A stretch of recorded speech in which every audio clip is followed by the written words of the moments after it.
Many of life's problems can be solved with logic. From agriculture to the internet, humanity's greatest achievements can be attributed to this kind of problem solving that no other species is capable of. This is how humans created everything you see around you, and how we advanced to a more comfortable world with technological conveniences. Thinking logically is the tool we use to overcome the natural world and ensure our survival. Yes, logic solves problems, but there are other problems. Problems that cannot be solved with reason. Do we have inherent worth as people? Why should we love ourselves and other people when they are flawed or provide no practical value? How do we know what is the right thing to do? These questions can only be overcome with faith.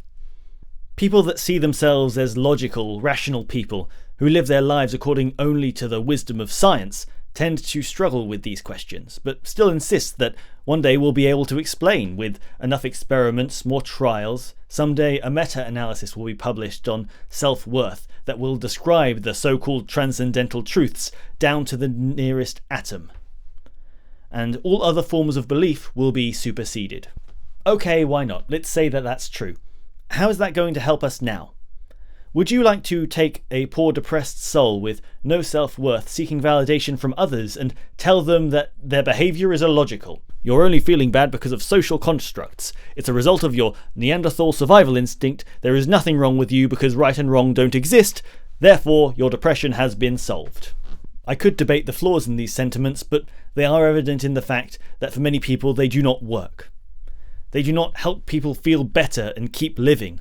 You need to believe that there is something inherently valuable in each person. You need to believe you are good in a way that does not make sense and you will never describe.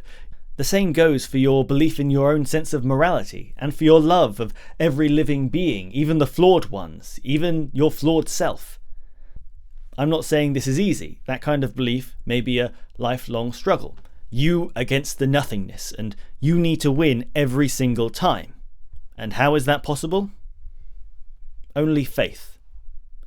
In the information age, where everything is understood through the lens of science, how can we believe in something for no reason?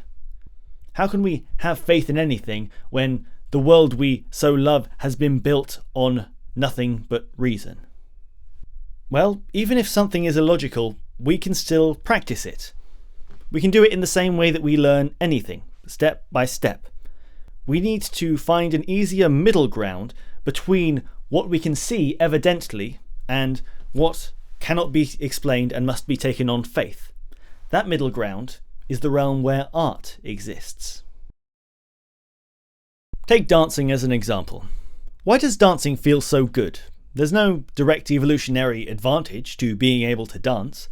I guess there's a social advantage, but dancing alone still feels good.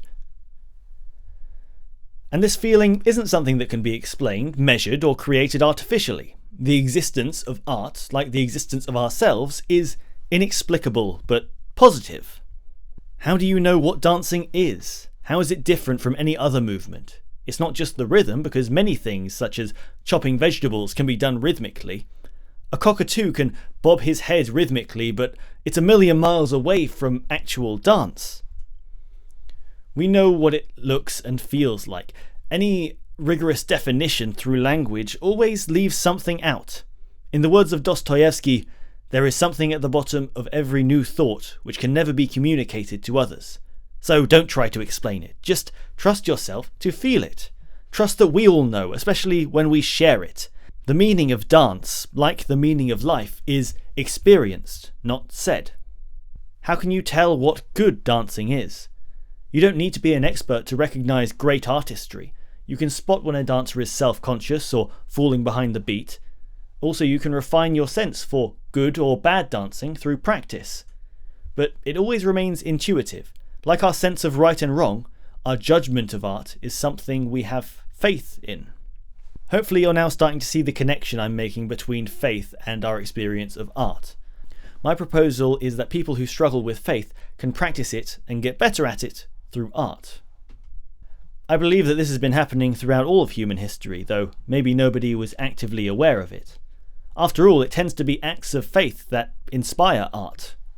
I'd be very interested to see what a work of art looks like when the inspiration is scientific advancements or mathematical formulas, but music is more often about love. Stories are more often about the afterlife, and even paintings of just the real world tend to have something that inspires the imagination a little more, even if it's the context or the subtext.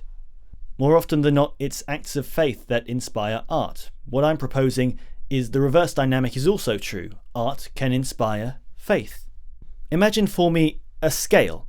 On one end of the scale is things you can observe and measure. For example, the falling pen.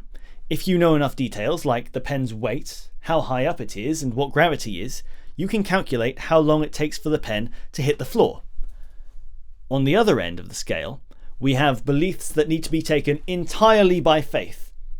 Holding an unconditional love for yourself, for example. As an example, imagine a man who has worked their entire adult life doing manual labour. They are proud of it and they are highly regarded. But suddenly they become permanently disabled, so they cannot do that work anymore. Why should they continue to feel anything positive for themselves when the source of their pride is suddenly gone? Why love yourself and try to live around or with your flaws that are now a part of you? It may not feel logical that you deserve love from anyone, even yourself. Maybe sometimes it doesn't make sense that you deserve to live, but you are good and you do deserve to live. Especially when it doesn't make sense. How? You take this on faith, and it's easy to forget, especially if nobody around you has ever let you know it. Have you ever needed to make that leap from only believing in what you can see and reason to taking something entirely on faith? How can you reach that place if you're struggling? Could you practice faith in small ways and notice yourself doing something that doesn't make sense? Well, that leads us again to the middle of the spectrum. Here you can dip your toe into something that doesn't make sense, but you can fully notice its worth, and that is art. From the sensible end of the spectrum, you can study art. There are systems and works that you can recreate, so there is some logic and consensus among the public and academics alike. It makes sense, but it doesn't. Everything I said about dance can be applied to most art forms. If you want to create art, you can use your art to practice believing in things through faith. An example. Wake up tomorrow and make something creative for no reason other than you want to. We're often asked to do this as children, but rarely is it considered important enough that we keep doing it as grown-ups. We have other, normal things to do, like watching TV or scrolling on our phones. No, making art doesn't make sense when you do it for its own sake and you only have a limited amount of time in the day, but if you enjoy it, you will sense something between joy, satisfaction, and contentment. Suddenly, you've experienced it. You've done something for no reason that can be described with logic. Why would you wake up tomorrow and do it again? Because you have faith now. Faith that art has value. Faith that your art has value. Faith that you have value. The value found in creation. That's why it's so important that you create something and you don't just look at somebody else's art. You have felt the inherent indescribable value of art, and you were the one that made it. Therefore, you have the potential to have unending value. Your creativity can only be made by you and nobody else. Of course, this does not represent the whole of your value. It's just an example to yourself. Something you can recognize and feel.